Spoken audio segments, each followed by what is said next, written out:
So this is slide set 2, slide 78, and this is going to talk about the MedWatch program, reporting of adverse drug reactions, what is in a package label, as well as how the FDA approves drugs. So on slide 78, this is describing the MedWatch program, which was actually initiated in 1993. It was designed to simplify the reporting process for adverse drug events so that physicians and healthcare providers or whoever wanted to report an adverse event, that this would tell exactly what the FDA wanted. They could then incorporate this in their database and communicate this information to healthcare providers. So, and keep in mind that in the United States, the surveillance programs for adverse events is a voluntary reporting system.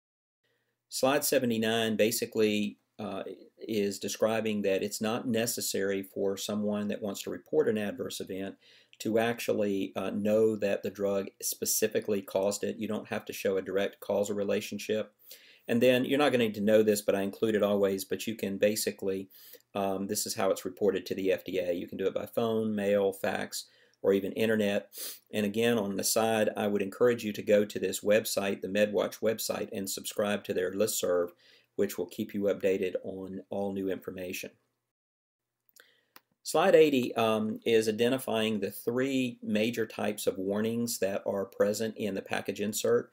Many of these come from adverse events that have been identified in clinical trials, and also that may be picked up in the post-marketing surveillance once a drug is out. This would be part of that information that is gained from the MedWatch program. But we have 3 major types of warnings in the package insert. We have the black box warning, which is the most serious. We have the warning section, which is the more serious adverse offense or things that need to be considered when prescribing the drugs. And then we have precautions, which would be things that you need to be aware of. Slide 81 describes off-label use. This is any time that you use a drug that is not described in the package insert. That could be using a different dosage, either too low or lower than what was been approved for, or higher than what it's approved for. Many people that are prescribing for children have to use off-label drugs because the drugs haven't been approved for use in kids. This doesn't mean the drug is necessarily unsafe. It just means that the safety and efficacy hasn't been evaluated and approved by the FDA. If a healthcare provider, as a prescriber, if you decide to to prescribe off-label, basically what it means is that you take that at your own risk, and that you need to make an informed decision as to why. So the FDA's position is not to prohibit you from prescribing off-label from FDA, but it is just not, basically doesn't have the information. The FDA in the past has prohibited pharmaceutical manufacturers from providing that information to healthcare providers, but now they may provide it if they are actively seeking approval of the drug. And on slide 82, this basically emphasizes that as a prescriber, you can use a drug for off-label if the use is reasonable, and it's under the auspices of your professional practice. And again, the biggest issue is that the prescriber is using at their own risk. Now, on slide number 83, the FDA has identified several risk factors. These were actually identified in 1980 that identify risk to the fetus. These are labeled A, B, C, D, and X. Most drugs that are prescribed fall into the category of C or D, which means that there may be some risk. Doesn't necessarily it's been confirmed in humans. X rating basically means that it's pretty good evidence that fetal abnormalities can occur in humans. It's actually based upon that evidence, and basically that drug outweighs the risk, outweighs the possible benefits. So this would be a drug that's contraindicated in women who are either pregnant or who are planning on becoming pregnant. The biggest thing with these risk factors is that they are being evaluated. They're not the most practical, but just so that you know, is the safest drug to use would be an A category. B would be the next safest, and then C, D, and X are the ones with the higher risk. But like I said earlier, most drugs will fall into the C and D range. Now, the next few slides are going to talk about a little bit about epidemiology, so it's sort of a little primer for epidemiology. So I want to just go through a few definitions and discussions of different case studies, and these are something that you probably should be aware of before taking the PEP exam. We talk about the incidence. That is actually the rate at which new cases of a disease occur. Another term we use in epidemiology is prevalence, and basically what that does is measure both the new and existing cases in a population, generally those with the disease and without the disease. And in some cases it may be those exposed to a drug and those not exposed to a drug. And basically what prevalence does is it gives us the percentage or proportion of people who have a specific condition, whether it's a disease or drug side effect, at any specific time. The other thing that you need to be aware of is there's a strength of causal relationships based upon clinical trial design. And what we see is that on slide 85, I have them listed by strength. So the weakest is usually a case report. The one time that I will tell you that the case report is a strong case or may have some strong, provide strong causal relationships would be what is called a challenge, a de-challenge, and then a re-challenge. And that's where a person takes the drug, sees an effect, stops taking the drug, the effect goes away, takes the drug again, the same effect occurs. That would be a pretty strong causal relationship there. But a simple case report is going to generally be, if it doesn't have a de-challenge or a re-challenge on it, is going to have the lowest strength of providing causation. The next higher level would be a case series, and this would be a series or several case reports that are demonstrating, for example, an adverse effect of a drug. Then we have the case control study, in which that these are usually used for rare diseases or rare drug effects, where that the cases that have the side effect are matched with controls. These usually are reserved for rare side effects or effects where that we can't do like a randomized control trial. Then we have cohort studies, which are the next level up, which actually look at certain specific populations. And then probably the gold standard is the randomized clinical trial, which basically is what a lot of our large, when drugs are approved, usually the FDA requires at least 2 large randomized controlled trials. So just to give you a little bit more information, on slide 86 is the case reports and case series. Basically a simple description of the clinical data that's observed. The case should have a clear definition of what's being studied. And the question here is this a unique case, or is the case report or series of reports representative of a large portion of the patients that may have a disorder or may be exposed to the drug? These case reports and case series on slide 87 basically show these are useful for forming hypotheses and gaining clinical experience. It's very important for informing the medical community of emerging conditions of either a disease or an adverse event. Normally, they're fairly easy to do. They're very inexpensive, but again, very limited data in what you can have. Also, as shown on slide 88, you've got to be careful because a lot of times what's reported in case reports or case studies are usually the patient, it may be a selection bias. The patients may be the sickest patients, or they may be typical, the question becomes, is it a typical patient or is it an atypical patient? So these are some of the concerns you have with looking at case reports and case studies. They still are beneficial and they are helpful. Specifically, they may be very helpful if, with off-label use of drugs to describe the clinical effects that may occur. So they do have their advantage, but they are usually considered fairly weak in proving causation. On slide 89, there's also these prevalence studies, and these are often referred to as cross-sectional studies. And what they do is they basically make observations of either a disease, a drug effect, adverse effect, conditions. Basically, they're looking at what happens in a very defined population at a specific point in time. So these type of studies give us these prevalence rates, And as I said earlier, this is the number of people with a disease or a condition or an adverse drug event at a given time, and it's divided by the number of persons in the population who are at the risk for developing that condition. So with a drug effect, it might be those people that are exposed to the drug versus those people that have an adverse event associated with the drug. Basically, as shown on slide 90, the prevalence studies count all existing cases, regardless of either how long they've been, the duration of it, or when they were kicked in. And what is very important with these studies is making sure that the population that's being studied is defined very well, making sure you get an adequate sampling of the population, and defining the characteristics that you're actually studying. So what we find is generally these prevalence studies are not mechanistic. They tend to be more descriptive and set the basis for other hypotheses.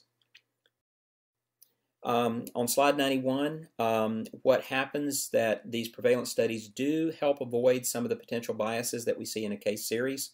The population that's sampled in these prevalence studies are usually more representative of the general population.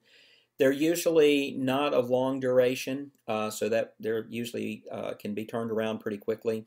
And they can also have the advantage of actually focusing on a specific population and look at a wide variety of exposures and outcomes simultaneously. So that's one of the advantages, or some of the advantages, of these prevalence studies. The prevalence studies, however, are not suitable for looking at rare diseases or diseases that have very short duration. This is described on slide 92. Generally, we see patients in these prevalence studies have a higher socioeconomic status. They tend to be better educated, tend to be a little bit more health consciousness, and people that have high-risk behaviors tend to have lower participation in these studies.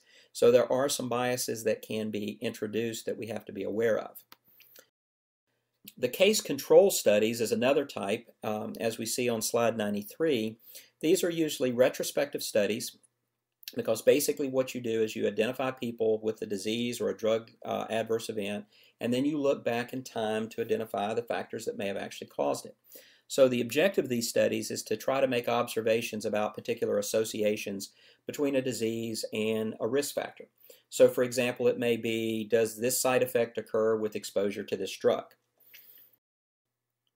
On 94, the case control studies are basically designed to look at a frequency of potential risk factors between a representative or a sampled group, and then a representative group that is disease-free or have not had the side effect that are derived from that same population. So basically you're getting individuals with the disease of interest or the drug adverse event of interest, and you're sampling matching these cases with people that are in the same population but have not experienced that. The case control is really good for studying very rare diseases. You have to sample so many people in other samples of clinical studies like randomized control trials. It's very difficult to sample enough people, whereas the case control, you're looking back and you can identify these people. So that's really one of the big advantages, is looking at these rare diseases. And it may also be in a situation where you don't want to expose patients to a high concentration of drug or something like that that may be ethically wrong. On 95, basically you have to realize that when you're looking back retrospectively, you are going to run into issues about memory recall. Do people realize whatever was going on back then? You have to realize on medical records and the accuracy of those medical records. It's very important to recognize that that critical assumptions that have to be put forth that's going to minimize this bias. So cases have to be selected that are representative of all the patients who develop the disease. The controls have to be representative of the general healthy population. And you have to collect the information from both the cases and controls in the same way. On slide 96, one of the things that we find is that it's difficult often to define the specific controls and the selection and recruitment of these controls. That's a lot harder than finding the cases. And then the controls have to be matched for things such as age, sex, and other specific risk factors. What they will then calculate is what is known as an odds ratio. And the other thing that's calculated is a relative risk. Relative risk is basically the risk of the patients that are exposed divided by the risk of those unexposed. And so what we look for is that if you have a relative risk or an odds ratio, which basically they're about the same in these rare situations, if they're equal to 1, that means that the risk of exposure is the same in the exposed and unexposed, so there's no difference. These case control studies are not capable of estimating incidence or prevalence because you don't really know what the base population from the sample is drawn is actually known, so you don't know that. Now, another thing we see is slide 98 is the prospective cohort studies. What's happening here, these are longitudinal studies, and what you do is you are looking at observations about the association between a particular exposure or risk factor and the development of the disease. So what we see is that you collect the information about the exposure, the risk factor, and then you look at the disease outcomes over a period of time as you follow up on these.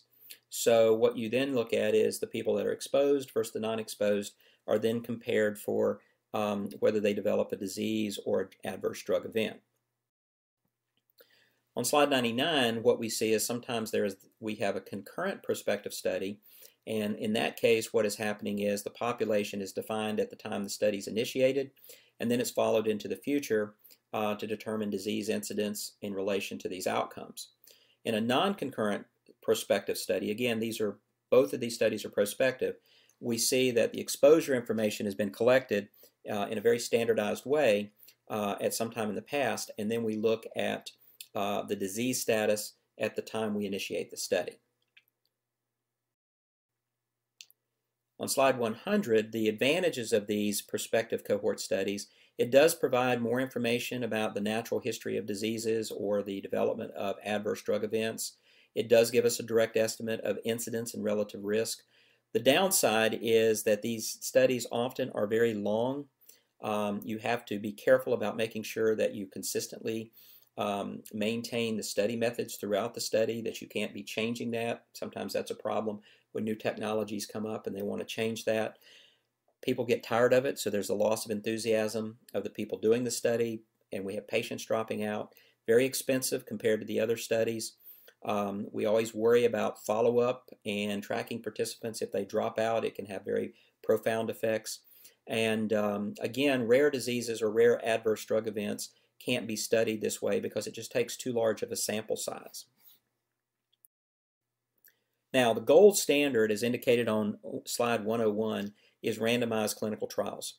These provide usually the strongest evidence for a causal nature of a particular factor. So whether it's a disease or if it's a drug or the effectiveness of a drug. So these are really considered what we really want to do. And these randomized controlled trials, as indicated on slide 102, basically they're the best for determining causality. They tend to, because you're randomizing and stratifying the patients, you're going to minimize bias. These can be done in either a parallel or a crossover design. And on slide 103, this depicts a parallel design where you sample a population and then one group gets the treatment and another group gets a second treatment, or one group is exposed and the other group gets the placebo. A crossover design is depicted in slide 104. So in this, you get the sample. One group gets treatment 1, the other group gets treatment 2, and then after a washout period, what happens is the groups are swapped. So treatment 1 moves down into the controlled treatment. Treatment 1 goes to the group that received treatment 2, and then treatment 2 goes to the group that receives treatment 1. That's a simple crossover design. Got to make sure that there's enough washout that occurs and you get baseline before the next group, and there's no carryover effect from one treatment to the next. Another thing that we use, as shown in slide 105, is a meta-analysis. What that does is it takes the advantage of combining a lot of different trials. It allows us to actually calculate an effect size, and also it can help us to interpret results that may be disparate between different trials. It increases the statistical power by increasing the sample. There's a lot of controversy over meta-analysis because the issue becomes really how accurate each study is and can be compared. And sometimes people think that by increasing the power, it's not truly increasing the power because you're using different trials that may have slightly different biases. And on slide 106, the issues that are of concern is that your results are going to be very dependent on what you choose to include or exclude on the previous studies and what statistical methods you use. There's always the concern of what hypothesis is being tested, what are the inclusion criteria, how was the treatment assigned, what's the criteria for pooling the data and how is that measured, and really how sensitive the analysis is. So meta-analysis is important, it's controversial, and it really depends on specifically how the inclusion-exclusion criteria, which studies are included or excluded, are chosen. Now we're going to shift gears a little bit. We're going to build on what we've talked about, and on slide 107 we're going to talk about the drug development process, how drugs get to the market. And what you see on slide 107, this actually came from the FDA website, and this is basically the schematic of what happens with drug testing. So what we see is that we have the preclinical research on the far hand side, which is basically the animal research, the synthesis of the chemical. We have the testing in vitro studies. All of this is done in either in vitro cells, tissues, or animals. And what happens after a period of preclinical research, the company will then ask to carry that to humans. And what they submit is what is called an IND. That stands for Investigational New Drug. The FDA reviews that and says, okay, it looks safe, we allow you to move to humans. Or they may kick it back and say you need more studies. They may tell you you can move it into humans, but we want you to continue more studies, or they may disapprove it. So we're going to come back to this, let me give you a quick overview, is the next phase after the IND is approved, it moves into humans, and you have phase 1, 2, and 3. These are the clinical studies we're going to talk about in just a minute. Normally some animal studies, long-term animal studies, are going to continue through the clinical testing. And then once the phase 3, which is the randomized clinical trials, are finished, all of that, including the preclinical study, is basically going to be submitted back to the FDA as a NDA, which is a new drug application. And then the FDA will then determine whether that drug is approved or is kicked back, or in some cases may be approved but may require additional studies after it's marketed. So on slide 108, basically here's an example of the animal studies. We measure acute toxicity. We look for symptoms of toxicity. Normally we're looking in at least 3 different species. For example, the rat, the mouse, the dog, can be other species there. We may determine what the lethal dose 50 is. We've backed off from doing as many lethal dose studies because we find they're not as useful.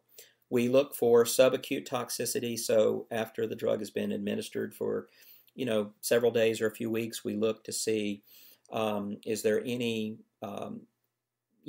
effects on these animals behavioral wise, on their heart, their kidneys, their liver. Many of the animals will be sacrificed, the pathology will be done. We look for any adverse effects. We may use animal models. This is all what we do during those animal studies. And then on slide 109, we also do some additional animal studies where we do chronic studies, which may last for several months. We're going to do studies to determine if this compound can produce teratogenesis or if there's unusual pathology that may occur. And again, we're going to use multiple species.